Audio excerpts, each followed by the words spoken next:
There was a swap meet today of radio stuff. I mean, it's a boring video, but I guess I might as well show you what I got.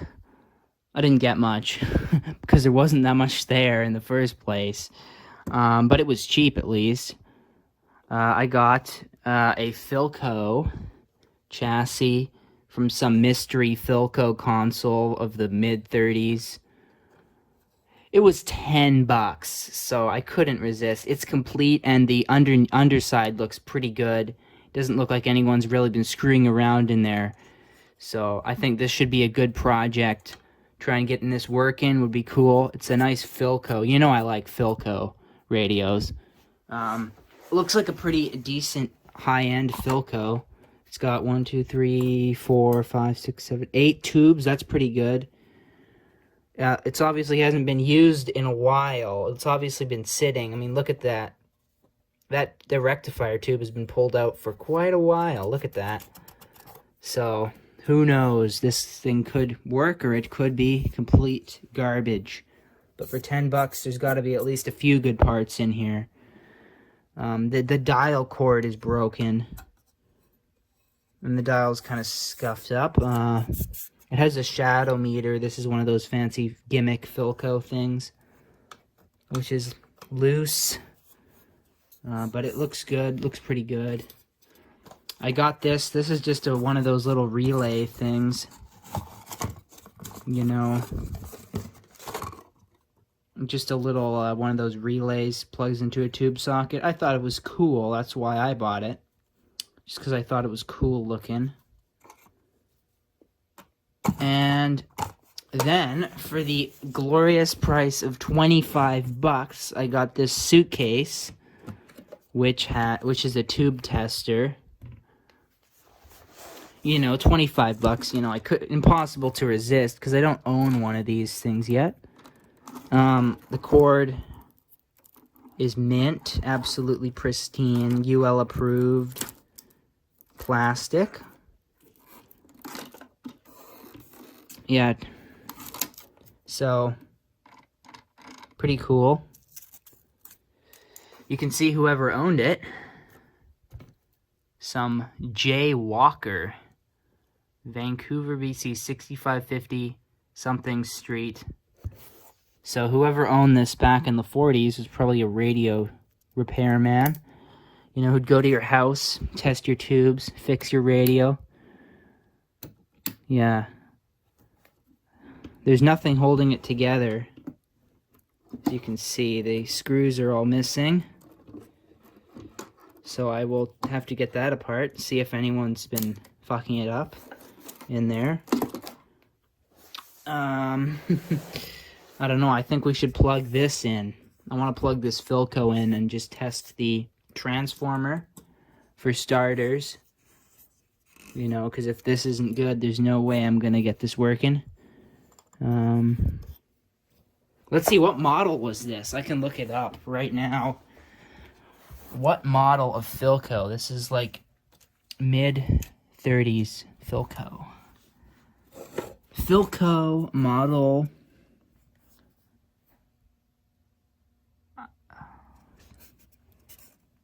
318. Blah, blah, blah. 110 watts. Okay.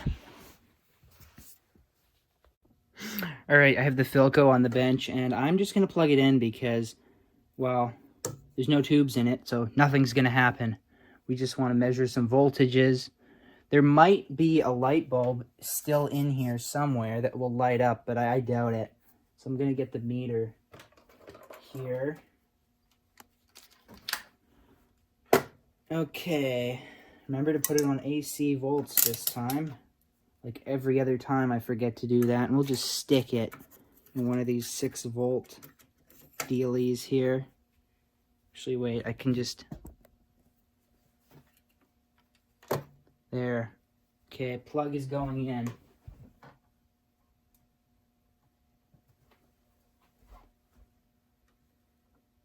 Oh. Come on, I'm having problems with these shitty clip leads going open. So, yeah, these things are just Chinese quality. So you gotta like fiddle with it. But there, 6.2 volts coming out of there. And the light bulb is burnt out. Now we will put, let's check high voltage. Let's check the high voltage here. 395, 396. Perfect.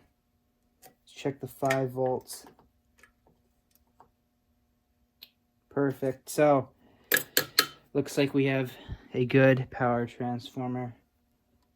Why don't we flip it over and I can show you the bottom. Just for fun. There we go. Oh yeah. Look at that. Look at this. So premium. Bulge. Look at that bulge on that capacitor.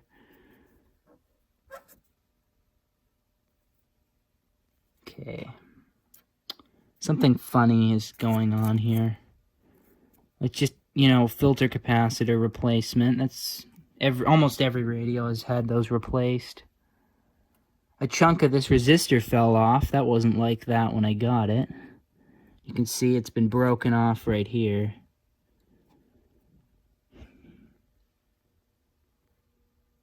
Ooh, original Philco. Okay, I'm going to leave this alone and we will do a separate resurrection video on this. I'm going to plug the tube tester in now, see what it'll do.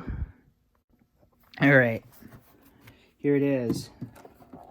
I'm going to do this one on a light bulb because of the cord and because I'd rather not have this thing self-EOL on me. You know, it's kind of more important than the Philco. So I've got a lamp there, 25 watts. So we're gonna give this thing power.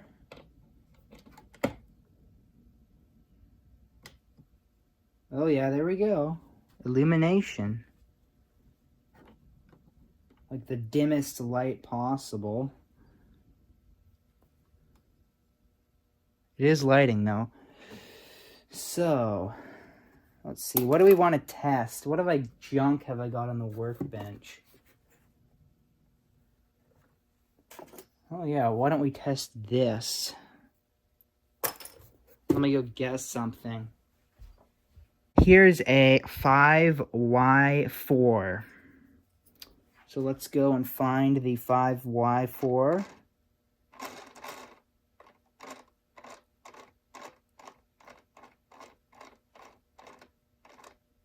5Y4. So 7, 7, 5, 31, A, and 58. I guess that's this bottom here. 58. Okay. Oh yeah, that got brighter. Puppy got brighter. Oh yeah. So it's doing something.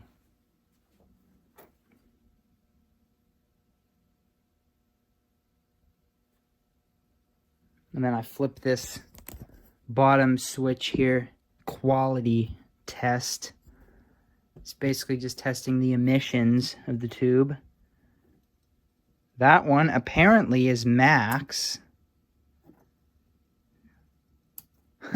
Apparently, I don't really trust that. Come on, you'd think this tube would be at least have some kind of wear on it, but apparently it tests max. So let's find another one that I know is bad. I had one around here that was garbage. This is like the shittiest worn out tube that I know this tube is for sure baked.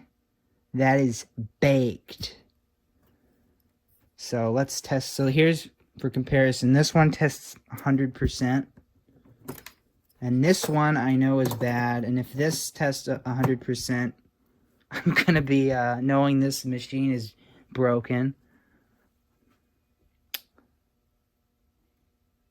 Oh yeah, look at that. Look at that quality of this tube. Oh yeah. That's what I would expect, because this tube is garbage. So it gets like nothing. That is bad.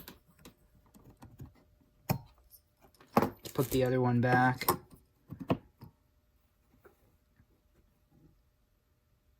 Yep, there we go. So I think this thing kind of works. Probably needs some capacitors, needs a power cord. I'm kind of amazed it works, but you know what? It's vintage quality. So, also it doesn't have a power switch. I guess you're supposed to just unplug it when not in use, which would make sense. I don't know if I might have messed this up, because there's a 117 or a normal switch. That's like the voltage. And there's a line adjust, which I haven't figured out how to get that thing working. But it probably needs a very accurate line voltage, or else it'll, you know, mess up. So I'm going to have to figure out how to adjust voltage going into this thing. Maybe you need to plug a meter into one of these holes. AC volts, maybe. I don't know what the hell a noise test is. Like... yeah. I guess you can use this as like a multimeter as well, because look, it says 1500 volts DC there. So yeah, let's see. And this can test octal, miniature, 7-pin, 6-pin, 5-pin, 4-pin. I don't know what the hell that is there. That's some funky tube. And the hated Philco Loctal tubes. So, yeah. This doesn't have a list of all of the tubes, because look, if you go to the bottom,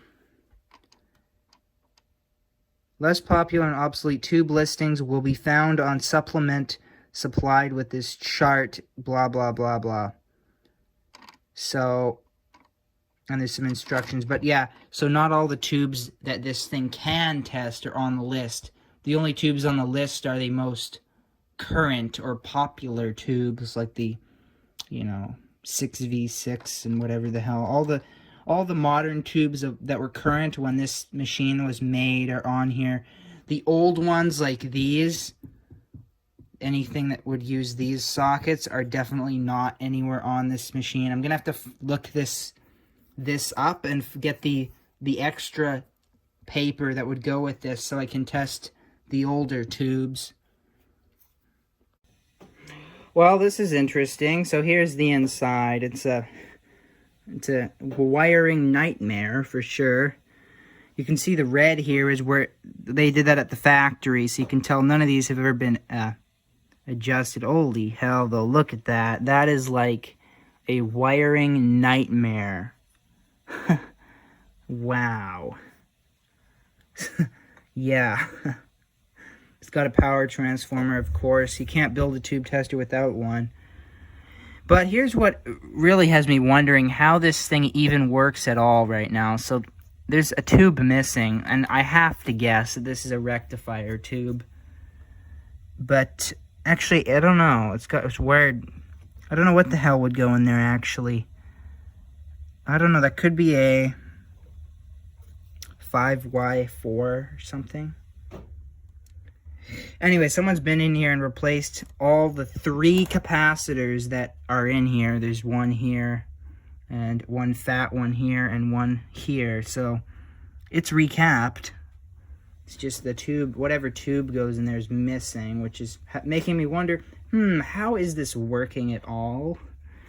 Like, there's got to be some DC power supply in here, and I doubt they could have used a selenium, but I don't see it, so who knows? But I got oh, there's a note. Duh. 2 1.5 volt D cells, 3 volts to red and black something. So there's a red here and a black somewhere. No, that's... So it needs some kind of battery would go in there, I guess, for some kind of ohm meter function. Yeah, that's got to be it. Ohm meter function. Anyway, I don't know.